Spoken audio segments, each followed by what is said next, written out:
નસવાડી ઘોડી સિમેલ પોથલીપુરા વચ્ચે અશ્વિન નદી પર 8 કરોડના ખર્ચે નવા બ્રિજનું ખાતમુહૂર્ત।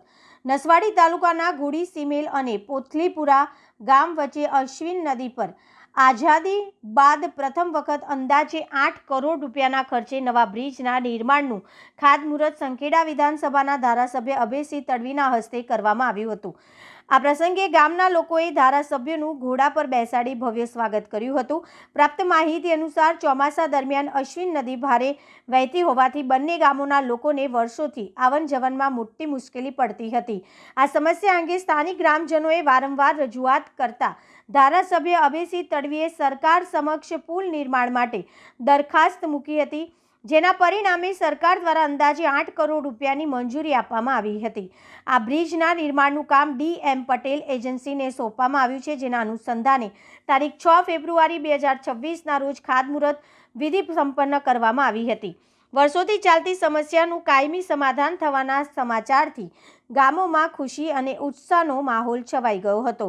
આ પ્રસંગે ગ્રામજનોએ ધારાસભ્યને ફૂલહાર પહેરાવી સન્માન કર્યું હતું તથા ભવ્ય વરઘોડો કાઢી આભાર વ્યક્ત કર્યો હતો। કાર્યક્રમમાં તાલુકા ભાજપના પ્રમુખ જયરાજસિંહ ચૌહાણ, એસટી નિગમના પૂર્વ ચેરમેન જનસુભાઈ ભીલ સહિત અનેક આગેવાનો, કાર્યકરો અને મોટી સંખ્યામાં ગ્રામજનો ઉપસ્થિત રહ્યા હતા।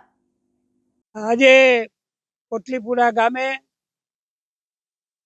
8 કરોડના ખર્ચે અશ્વિન નદી ઉપર પુલનું કામ ખાતમુહૂર્ત અમે કર્યું છે અને અમારી સાથે બધાની રજૂઆત હતી કે સાહેબ ચોમાસામાં અશ્વિન નદી વધારે આવે ત્યારે અમે આ બે ફળિયા છે, અમે અવર જવર કરી શકતા નથી, 2 દિવસ લગી પાણી રહે છે।